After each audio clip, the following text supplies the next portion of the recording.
तो आइए हम आपको दिखाते हैं। ये रहा आपका 72वीं बीपीएससी प्रीलिम्स की क्वेश्चन पेपर है और पुस्तक श्रृंखला ई है आपकी। अगर कोई अन्य श्रृंखला होगा तो आपका वहाँ क्वेश्चन क्रमांक अलग हो सकता है। चलिए आइए, यहीं से बिहार स्पेशल का पेपर आएगा, है ना। ये आप श्योर कर लीजिए कि यहीं से बिहार स्पेशल का पेपर आएगा। अब हम आगे ये बढ़ते हैं। क्वेश्चन नंबर 81 था।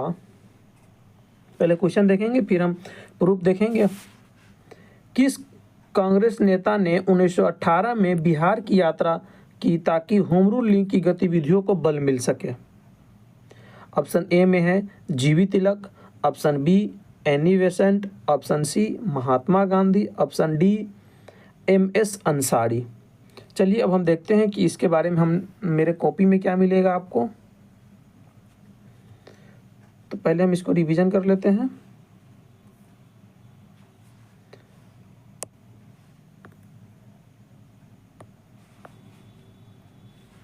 होम रूल लीग और बिहार में होम रूल लीग आंदोलन की शुरुआत 16 दिसंबर 1916 को पटना के बांकीपुर में एक सभा के साथ हुई, जिसके प्रमुख नेता मौलाना मजहरूल हक क्या थे? अध्यक्ष, जबकि उपाध्यक्ष खान बहादुर, सरफराज हुसैन एवं राय बहादुर पुरेंद्र नारायण सिंह थे।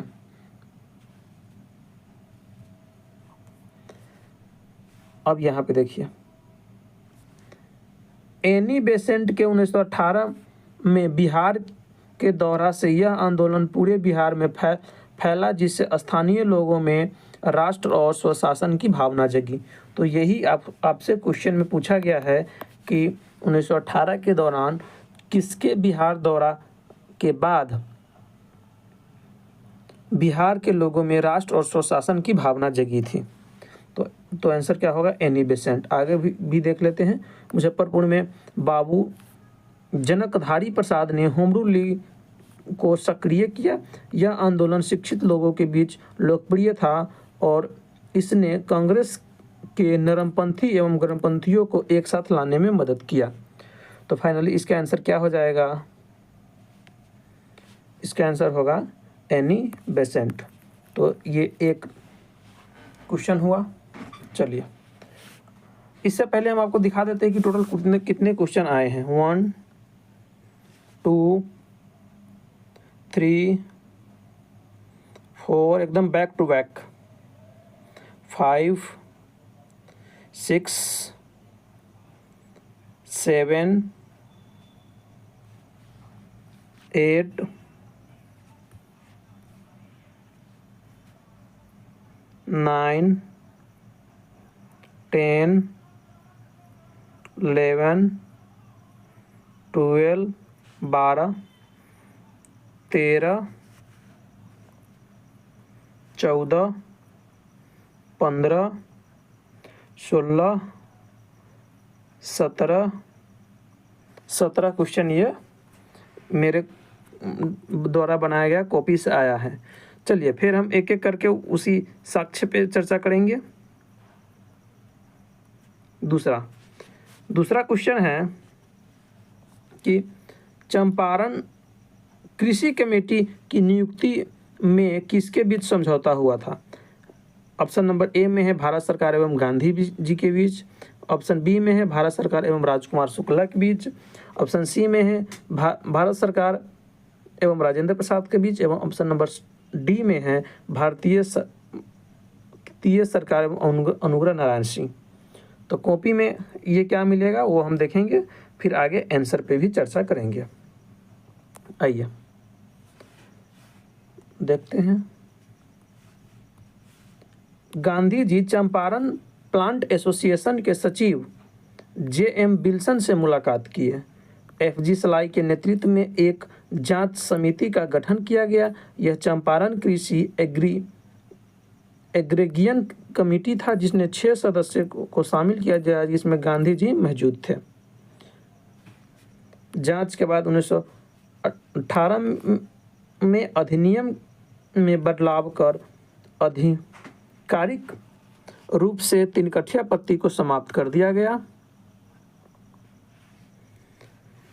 और गांधी जी के समर्थन में चंपारण में निम्नलिखित लोग शामिल हुए: राजकुमार शुक्ल, ब्रजकिशोर प्रसाद, जेबी कृपलानी, नरसिंह पारिक, डॉक्टर राजेंद्र प्रसाद, मौलाना मजहरूल हक, महादेव देसाई, अनुग्रह नारायण सिंह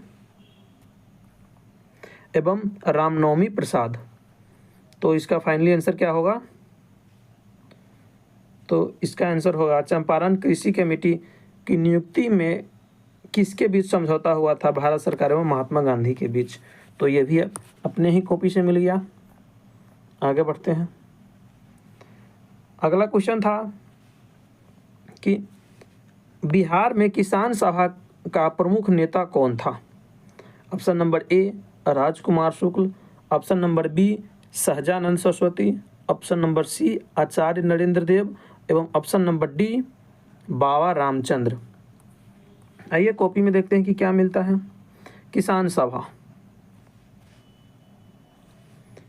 बिहार में किसान की स्थितियों को सुधारने के लिए इस सभा का गठन किया गया। किस सभा का? किसान सभा का। 1922-23 में किसान सभा के गठन का पहला प्रयास मोहम्मद जुबैर के द्वारा मुंगेर में किया गया, जहां जुबैर के नेतृत्व में किसान सभा बुलाई गई थी। आगे देखते हैं।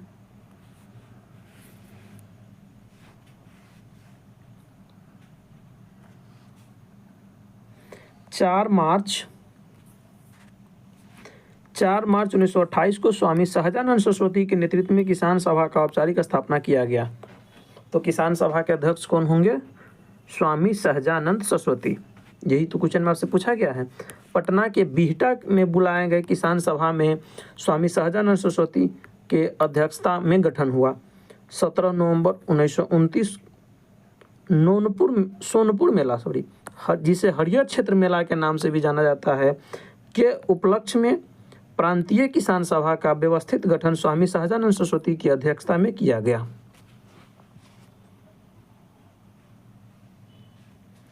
इस सभा के सचिव श्री कृष्ण सिंह को बनाया गया। 1931 में यदुनंदन शर्मा के नेतृत्व में गया में किसान सभा बुलाया गया एवं 1936 ईस्वी में अखिल भारतीय किसान सभा का आयोजन लखनऊ में किया गया। इस सभा के अध्यक्ष स्वामी सहजानंद सरस्वती थे। तो आंसर फाइनली क्या हो जाएगा? बिहार में किसान सभा के प्रमुख नेता कौन होंगे? Swami Sahajanand Saraswati. B is the right answer. तो यह भी अपने क्वेश्चन से मिल गया, अपने कॉपी से ही था क्वेश्चन। आगे बढ़ते हैं। अगला क्वेश्चन है कि विक्रम पुलिस थाने के अंतर्गत राष्ट्रीय ध्वज को फहराते समय किसको मार दिया गया था? ऑप्शन नंबर ए है गोराखड़ी के Raghunath Singh, option number B है विक्रमपुर के Ram Narayan, option number C है गोराखड़ी के सत्येंद्र एवं ऑप्शन नंबर डी है उपयुक्त में से कोई नहीं। आइए आगे देखते हैं। इस पेज को अगर हम पढ़ते हैं तो क्या मिलता है मुझे? भारत छोड़ो आंदोलन के दौरान अंग्रेजी ट्रेनों पर कब्जा किया गया तथा इसका नाम बदलकर स्वराज ट्रेन कर दिया गया। पटना जिले के विक्रम थाना क्षेत्र में अगस्त 1942 को स्वतंत्रता सेनानी रघुनाथ सिंह गोराखड़ी थाने पर तिरंगा फहराने के प्रयास में शहीद हुए। कौन? रघुनाथ सिंह गोराखड़ी। तो यही आपसे क्वेश्चन में पूछा गया है कि विक्रम पुलिस थाने के अंतर्गत राष्ट्रीय ध्वज को फहराते समय किसको मार दिया गया? तो ये गोराखड़ी के रघुनाथ सिंह। ये आपका सही उत्तर हो जाएगा। ये भी अपने कॉपी से ही प्रश्न आया था। अगला प्रश्न देखते हैं। अगला प्रश्न है कि मार्च 1939 में बिहार के मुख्यमंत्री कौन बने थे? ऑप्शन नंबर ए है Anugrah Narayan Singh, option number B Rajendra Prasad, option number C Shri Krishna Singh एवं ऑप्शन नंबर डी उपयुक्त में से कोई नहीं। आइए अब हम इसका प्रूफ देखते हैं।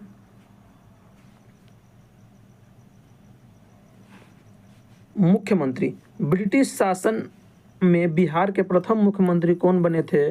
मोहम्मद यूनुस। स्वतंत्र बिहार के प्रथम मुख्यमंत्री बने श्री कृष्ण सिंह एवं बिहार के प्रथम हरिजन मुख्यमंत्री भोला पासवान शास्त्री और बिहार के प्रथम निर्दलीय मुख्यमंत्री महामाया प्रसाद सिन्हा बने। बिहार के प्रथम मुस्लिम मुख्यमंत्री अब्दुल गाफूर एवं बिहार के प्रथम महिला मुख्यमंत्री श्रीमती राबड़ी देवी, लालू यादव की पत्नी, एवं बिहार में सर्वाधिक कार्यकाल वाले मुख्यमंत्री रहे श्री नीतीश कुमार। तो इस प्रकार से 1939 में कौन मुख्यमंत्री बने? श्री कृष्ण सिंह। 1937 में बने थे ये मोहम्मद यूनुस एवं फिर 1939 में बने श्री कृष्ण सिंह। तो इसका आंसर हो जाएगा ऑप्शन नंबर सी। ये भी अपने कॉपी से ही क्वेश्चन आया था। चलिए अगला देखते हैं। अगला क्वेश्चन इस कालक्रम को सजाना है कि प्राचीन भारत में निम्नलिखित राजवंशों पर विचार करें। पहला दिया है शुंग वंश, मौर्य वंश, कुषाण वंश एवं कण्व वंश। आइए ये अपने कॉपी से किस प्रकार से हैं। जब हम मौर्योत्तर काल का चैप्टर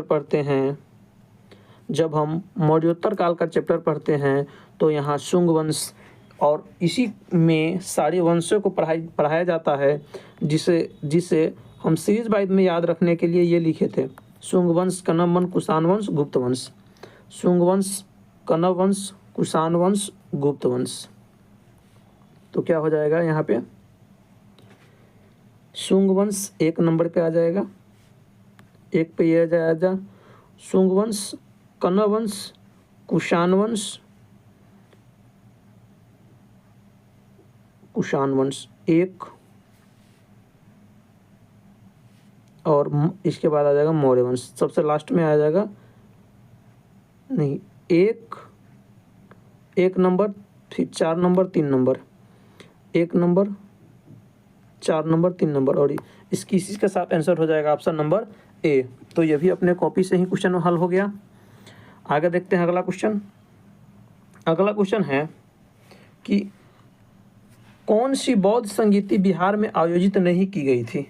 तो ये तो आसान प्रश्न में काउंट होता है और हालांकि ये लगभग सभी का सही होगा, लेकिन फिर भी हम प्रूफ देख रहे हैं तो प्रूफ के तौर पे हमें ये देखना एकदम उचित बनता है। तो चलिए हम देखते हैं। तो ये देखिए बुद्ध सर्किट जब हम देखेंगे तो प्रथम कहाँ हुआ था। तो सबको पता होगा कि प्रथम बौद्ध संगीति हुआ था राजगीर में, एवं द्वितीय हुआ था वैशाली में, और तीसरा हुआ था पटना में, और चौथा का कहाँ हुआ था तो कुंडलवन कश्मीर में। चौथी बौद्ध संगीति कहाँ हुआ था? कुंडलवन कश्मीर में। तो बिहार में कौन सा बौद्ध संगीति का आयोजन नहीं हुआ था? तो इसका राइट आंसर हो जाएगा चतुर्थ। तो ये कहाँ हुआ था? कुंडलवन कश्मीर में। चलिए आगे बढ़ते हैं। अगला प्रश्न पूछा गया था कि बिहार में निम्नलिखित समाचार पत्र में से सबसे पहले किसका प्रकाशन प्रारंभ हुआ। आइए जब हम अपने कॉपी के स्वतंत्रता संघर्ष में पत्र पत्रिकाओं की भूमिका को देखते हैं तो उसमें हम क्या देखते हैं कि बिहार में मीडिया का आरंभ 1872 में हुआ। बिहार का पहला समाचार पत्र बिहार का पहला समाचार पत्र बिहार बंधु का प्रकाशन 1872 में केशव राम भट्टा के द्वारा किया गया। तो बिहार का पहला समाचार पत्र कौन था? बिहार बंधु। तो इस प्रकार से आपका राइट आंसर हो जाएगा ऑप्शन नंबर ये भी अपने कॉपी से ही क्वेश्चन बन गया। अगला प्रश्न को देखते हैं। अगला प्रश्न है कि आपको सही मिलान करना है। चंपारण सत्याग्रह, आज़ाद दास्ता 1940 में बिहार में व्यक्तिगत सत्याग्रह एवं बिहार किसान सभा बिहार। तो ये किसान सभा बिहार से स्वामी सहजानंद सरस्वती हमने पहले भी देख लिए हैं। तो डी का आंसर 3 से मिलान करेंगे। इसको थोड़ा छोटा करते हैं। डी का 3 एक ही ऑप्शन में मिलता है आपको, ऑप्शन नंबर डी में। तो इसका भी राइट आंसर ये भी प्रश्न अपने कॉपी से हल हो जा रहा है। आइए अगला देखते हैं। कि निम्नलिखित में से कौन सा पार्क या अभयारण्य बिहार में बाघ परियोजना के अंतर्गत आता है? वाल्मीकि राष्ट्रीय पार्क, उदयपुर वन्य जीव अभयारण्य, भीमबंध वन्य जीव अभयारण्य एवं इनमें से कोई नहीं। आइए, ये अपना कॉपी में कहाँ मिलेगा? तो जब हम अपने कॉपी में मैपिंग के साथ पढ़ते हैं तब बिहार में वन्य जीव अभयारण्य में देखते हैं तो उदयपुर वन्य जीव अभयारण्य मिलता है। तो इसका आंसर क्या हो जाएगा? उदयपुर वन्य जीव अभयारण्य। तो right answer is the B is the correct answer. तो बी इसका सही उत्तर हो जाएगा। ये भी अपने कॉपी से ही प्रश्न था।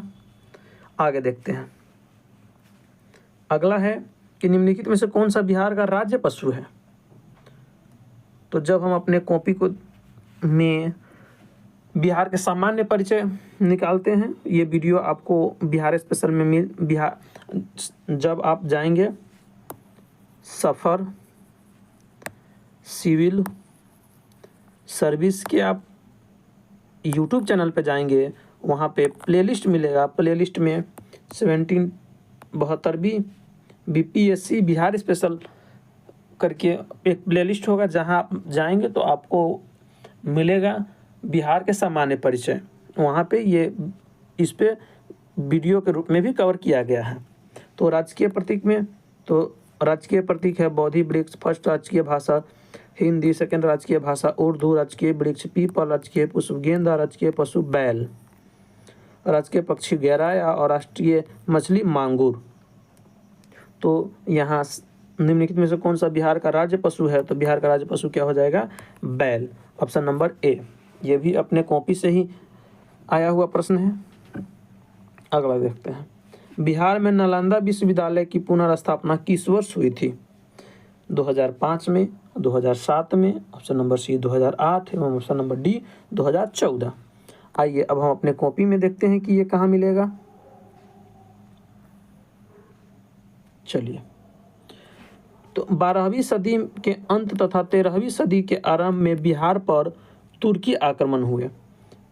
1197 ईस्वी में बख्तियार खिलजी के द्वारा बिहार पर पहला आक्रमण किया गया। बिहार तथा बंगाल जीतने वाला पहला तुर्की मुस्लिम बख्तियार खिलजी था।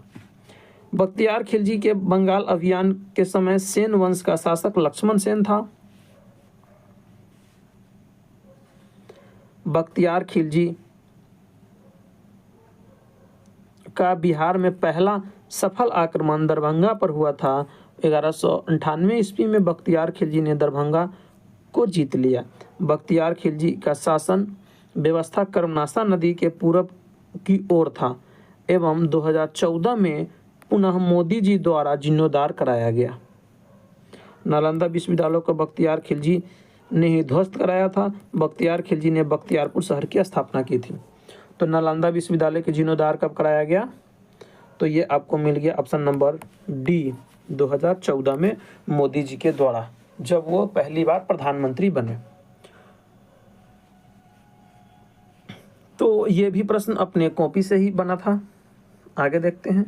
कर्मनासा नदी का उद्गम स्थल कहाँ है? ऑप्शन नंबर ए दिया है कैमूर जिला, ऑप्शन नंबर बी वैशाली जिला, ऑप्शन नंबर सी पटना जिला एवं ऑप्शन नंबर डी विक्रम जिला।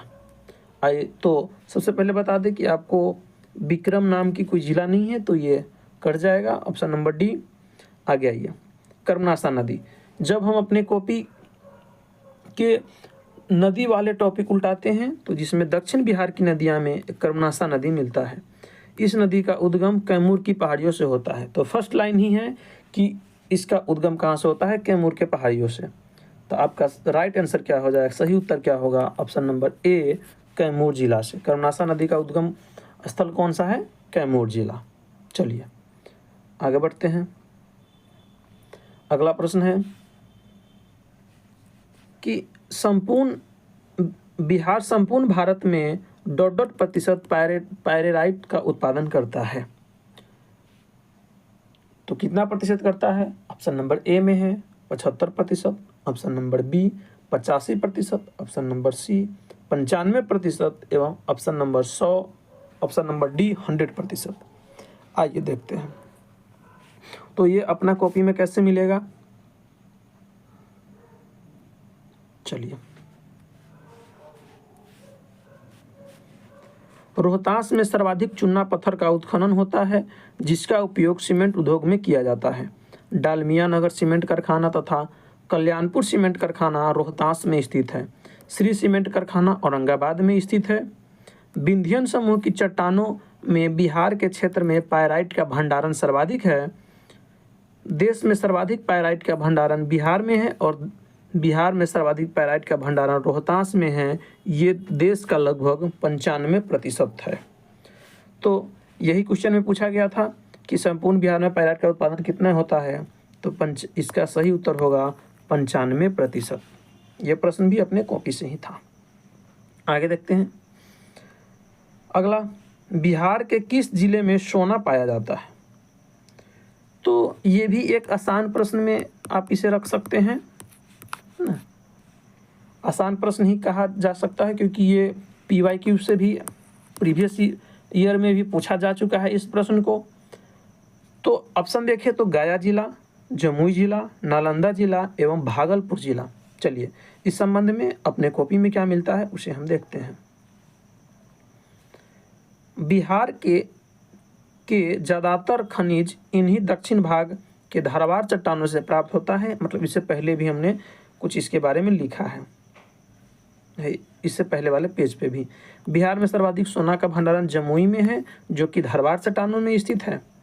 और बिहार के जमुई जिले में सर्वाधिक स्वर्ण भंडार है। यह भंडार जमुई जिला के सोनो प्रखंड के करमटिया इलाके में है। ये PIQ मतलब 67वीं BPSC में भी इससे यही प्रश्न पूछा गया था। तो इसका सही आंसर हो जाएगा जमुई जिला। ये प्रश्न भी अपने कॉपी से ही था। चलिए आगे बढ़ते हैं।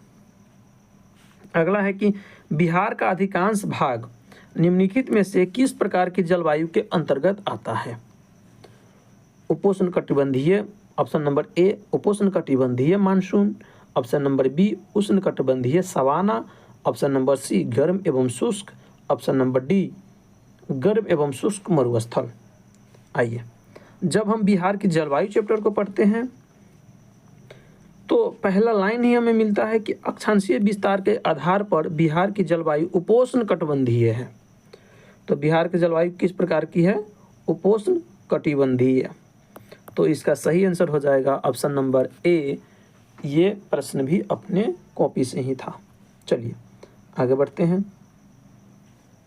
अगला क्वेश्चन है कि निम्नलिखित में से कौन सा खरीफ फसल है? गन्ना, जौ, चना, गेहूँ। ऐसे तो प्रथम दृष्टया ये ज्योग्राफी के क्वेश्चन हैं, हालांकि ये ज्योग्राफी के क्वेश्चन ही हैं, लेकिन जब हम बिहार स्पेशल में कृषि चैप्टर की अपनी कॉपी उल्टाएं तो वहाँ पे मुझे देखने को मिला क्या कि खरीफ फसल, इन फसलों की बुआई जून जुलाई में किया जाता है, जबकि नवंबर दिसंबर के महीने में इन फसलों को काट लिया जाता है। बिहार में उगाए जाने वाले प्रमुख खरीफ फसल है गन्ना, धान, मक्का, ज्वार, मरुआ। तो इस प्रकार से राइट आंसर क्या हो जाएगा? खरीफ फसल में गन्ना। खरीफ फसल क्या हो जाएगा? गन्ना। तो ये प्रश्न भी अपने कॉपी से ही था। चलिए, तो इस प्रकार से हमने देखा कि कुल 17 प्रश्न मेरे कॉपी से कुल 71वीं BPSC में 71वीं BPSC CC combined competitive exam में कुल 17 प्रश्न इस कॉपी से आए थे। तो इसी बात के ध्यान में रखते हुए कि मेरे साथ साथ अन्य सभी साथीगण को भी इसका लाभ मिल सके, तो हमने अपने कॉपी का ही एक सीरीज चलाया है। तो अगर आप हमसे जुड़ना चाहते हैं तो ये अपना YouTube चैनल है के लिंक है, हालांकि आप इस पे देख ही रहे हैं। अगर आप यहाँ पे टेलीग्राम पे हम पे जुड़ जाते हैं तो प्रत्येक दिन न्यूज़पेपर का शॉर्ट नोट्स प्राप्त यहाँ से कर सकते हैं, और अन्य सारी जो महत्वपूर्ण जानकारी होगा आप यहाँ से आपको यहाँ प्राप्त हो जाएगा। और बिहार स्पेशल के सीरीज से जुड़ने के लिए आप इसे स्कैन कर सकते हैं, या सफ़र सिविल सर्विस यूट्यूब चैनल पर जाकर के बिहार स्पेशल में आप प्ले लिस्ट में जाकर के आप वहाँ से बिहार स्पेशल को पूरा देख सकते हैं। तो चलिए, इस वीडियो के लिए इतना ही। उम्मीद है कि आप सभी बिहार स्पेशल सीरीज से जुड़ करके इसका लाभ ले पाएंगे। चलिए फिर मिलते हैं नेक्स्ट वीडियो में, तब तक के लिए जय हिंद।